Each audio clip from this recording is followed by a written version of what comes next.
जय हिंद दोस्तों, एक बार फिर से आपका स्टडी पुराण के यूट्यूब चैनल में स्वागत है। आज हम बात करने वाले हैं मध्य प्रदेश में मध्यकालीन साहित्यकार की बात करेंगे, जिसमें हम आज बात करने वाले हैं केशव दास की बात करेंगे। केशव दास के बाद जो अगला आ जाएगा, केशव दास के बाद पद्माकर की बात करने वाले हैं, पद्माकर। और पद्माकर के बाद में भूषण की बात करने वाले हैं, भूषण की। तो जो मध्य प्रदेश से इनका जो है संबंध रहा है, बहुत ही एग्जाम की दृष्टि से बहुत ही महत्वपूर्ण है। तो इसमें हम आज बात करेंगे, सबसे पहले केशव दास की बात कर लेते हैं। केशव दास की अगर बात की जाए तो इनका जो जन्म कहां पर हुआ, तो इनका जो जन्म हुआ था ओरछा में हुआ था। केशव दास के अगर जन्म की अगर बात की जाए तो ओरछा में हुआ था। और ये ओरछा के शासक थे इंद्रजीत। ओरछा के शासक ओरछा के शासक इंद्रजीत के दरबारी कवि थे। इंद्रजीत के दरबार इंद्रजीत के दरबार इंद्रजीत के दरबारी कवि थे। तो ये भी याद रखना है, जन्म जो है इनका ओरछा में हुआ था। ओरछा के शासक इंद्रजीत के दरबारी कवि थे। और इन्हें जो है मुगल सम्राट जहांगीर का भी संरक्षण प्राप्त था। मुगल सम्राट जहांगीर का संरक्षण प्राप्त था। तो ये भी याद रखना है। तो जहांगीर, मुगल सम्राट जहांगीर का संरक्षण प्राप्त था और ओरछा के शासक इंद्रजीत के दरबारी कवि थे। इन्हें रीति काव्य का प्रवर्तक माना जाता है। रीति काव्य का प्रवर्तक माना जाता है दोस्तों। और याद रखना है, जो केशवदास है इन्हें कठिन काव्य का प्रेत भी कहा जाता है। कठिन काव्य का प्रेत। तो ये भी याद रखना है, कठिन काव्य का प्रेत किनके लिए कहा जाता है, तो केशवदास जी के लिए कहा जाता है। अब हम इनकी रचनाओं की अगर बात कर ले तो इनकी प्रमुख रचनाएं में कौन कौन सी रचनाएं आ जाएगी, रचनाएं। तो दोस्तों जो है यहाँ से जो क्वेश्चन पूछा जाता है रचनाएं से ही आता है क्वेश्चन, तो हम रचनाएं हमें याद रखना है। तो सबसे पहले अगर रचनाएं की अगर बात करें तो इसमें एक आ जाएगा केशवदास में कवि प्रिया आ जाएगा। कवि प्रिया के बाद में कवि प्रिया के बाद में रसिक प्रिया आ जाएगा। रसिक प्रिया, कवि प्रिया, रसिक प्रिया के बाद में अगला जो आ जाएगा जहांगीर रस चंद्रिका। जहांगीर रस चंद्रिका जहांगीर रस चंद्रिका। तो कवि प्रिया, रसिक प्रिया, जहांगीर रस चंद्रिका आ जाएगा। वीर सिंह देव चरित्र, वीर सिंह देव चरित्र। विज्ञान गीता आ जाएगा। और रत्न वावनी।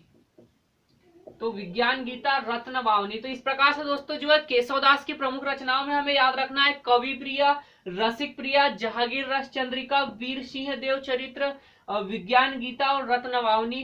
दोस्तों ये प्रमुख इनकी रचनाएं जो कि याद रखना है। इन्होंने अधिकतर अपनी रचनाएं जो है श्रृंगार रस में लिखी है। तो इनकी जो रचनाएं है श्रृंगार रस से संबंधित है, श्रृंगार रस। तो ये भी याद रखना है, जो अधिकतर रचनाएं वो जो है श्रृंगार रस से संबंधित है। तो इस प्रकार से केशवदास से संबंधित इतने फैक्ट याद रखना है। जन्म कहां पर हुआ था, ओरछा। और ओरछा के ही शासक इंद्रजीत के दरबारी कवि थे। जहांगीर, मुगल सम्राट जहांगीर का संरक्षण प्राप्त था। इन्हें रीति काव्य का प्रवर्तक माना जाता है और इन्हें कठिन काव्य के प्रेत के उपनाम से भी जाना जाता है। इनकी प्रमुख रचनाएं में कवि प्रिया, रसिक प्रिया, जहांगीर रस चंद्रिका, वीर सिंह देव चरित्र, विज्ञान गीता और रत्न वावनी है। अब इसके बाद दोस्तों जो हमारा अगला जो साहित्यकार है, हम बात करेंगे पद्माकर जी की बात करने वाले, और पद्माकर के बाद में भूषण की बात करेंगे। तो इनका जन्म मध्य प्रदेश के कौन से जिले से संबंधित है, तो सागर से संबंधित है। ये भी याद रखना है, मध्य प्रदेश के सागर जिले। इनका जो जन्म है कहां पर हुआ था, सागर में हुआ था। जन्म की अगर बात करें तो मध्य प्रदेश के सागर जिले में हुआ था। इसीलिए सागर में जो है पद्माकर समारोह भी आयोजित किया जाता है। तो सागर आ जाएगा जन्म। और जन्म के बाद में इसकी प्रमुख रचनाएं याद रखना है दोस्तों, जो कि बहुत ही इंपॉर्टेंट है। इनकी रचनाएं दोस्तों एग्जाम में पूछी जाती है। तो अगर रचनाएं की अगर बात करें तो सबसे पहले आ जाएगा गंगा लहरी। गंगा लहरी के बाद में यमुना लहरी। यमुना लहरी के बाद में आ जाएगा जगत विनोद आ जाएगा। जगत विनोद। और जगत विनोद के बाद में आ जाएगा राम रसायन। जगत विनोद के बाद में राम रसायन। और राम रसायन के बाद में जो इनकी अगली रचना आ जाएगी हितोपदेश। और हितोपदेश के बाद में जो अगली जो प्रमुख रचना आ जाएगी अलीजाह प्रकाश, अलीजाह प्रकाश, अलीजाह प्रकाश और अलीजाह प्रकाश। तो इनकी प्रमुख रचनाएं में दोस्तों सबसे पहले याद रखना है कि इनका जो जन्म है सागर में हुआ था, इसीलिए सागर में जो है पद्माकर समारोह मनाया जाता है। और इनकी प्रमुख रचनाएं याद रखना है जिसमें गंगा लहरी, यमुना लहरी, जगत विनोद, राम रसायन, हितोपदेश और अलीजाह प्रकाश। अलीजाह प्रकाश की अगर बात करें तो ये दौलत राव सिंधिया जी के दरबार में लिखा गया था। दौलत राव सिंधिया वंश के शासक दौलत राव सिंधिया जी के दरबार में जो है अलीजाह प्रकाश नामक इनकी जो रचनाएं की गई थी। तो हमने यहाँ देखा कि गंगा लहरी, यमुना लहरी, जगत विनोद, राम रसायन और हितोपदेश। पद्माकर के बाद में हम भूषण की बात करेंगे। तो भूषण की बात करेंगे, जो अगला हमारा साहित्यकार आ जाएगा भूषण वाले। भूषण की बात करेंगे मध्य प्रदेश से इनका संबंध रहा है, जो कि मध्यकाल के साहित्यकार में बहुत ही महत्वपूर्ण कवि है भूषण। और भूषण की अगर बात की जाए तो सबसे पहले इनके अगर जन्म की अगर बात की जाए तो इनका जन्म कहाँ हुआ था। इनका जो जन्म है कानपुर उत्तर प्रदेश में हुआ था, कानपुर उत्तर प्रदेश। तो जन्म जो है इनका कानपुर उत्तर प्रदेश में हुआ था। जन्म के बाद में इनकी जो काव्य रचना की अगर बात की जाए तो इनकी जो काव्य रचना वीर रस से संबंधित है, वीर रस प्रधान है। काव्य रचना की अगर बात की जाए तो वीर रस प्रधान है। और इनका उपनाम की अगर बात की जाए तो भूषण का जो उपनाम है जटाशंकर के नाम से भी जाना था। उपनाम जो है जटाशंकर।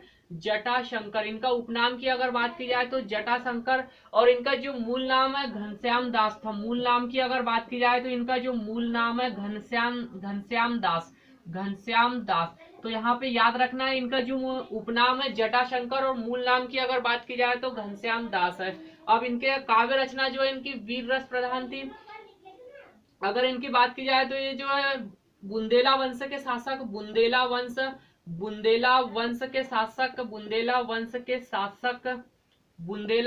शासक छत्रसाल का इन्हें संरक्षण प्राप्त था। छत्रसाल का संरक्षण प्राप्त था, या छत्रसाल के दरबारी कवि हुआ करते थे। तो भूषण की अगर बात की जाए तो इनका जन्म जो है कानपुर में हुआ था। काव्य रचना वीर रस प्रधान है और इनका जो उपनाम है जटाशंकर और मूल नाम घनश्याम दास है। बुंदेला वंश के शासक छत्रसाल का जो है इन्हें संरक्षण प्राप्त था। अब हम इनकी प्रमुख रचनाएं की बात कर लेते हैं। और इनकी जो रचना है अधिकतर ब्रज भाषा में की है। इन्होंने जो रचना है ब्रज भाषा में की है। इनकी जो भाषा थी ब्रज भाषाओं में अपनी रचना की है। अब इसके बाद इनकी प्रमुख रचनाएं की अगर बात की जाए तो इनकी जो प्रमुख रचनाएं में आ जाएगा शिव बावनी के बाद में छत्रसाल दशक, शिव बावनी, छत्रसाल दशक, भूषण विलास, छत्रसाल दशक आ जाएगा। भूषण विलास में भूषण हजारा और शिवराज भूषण।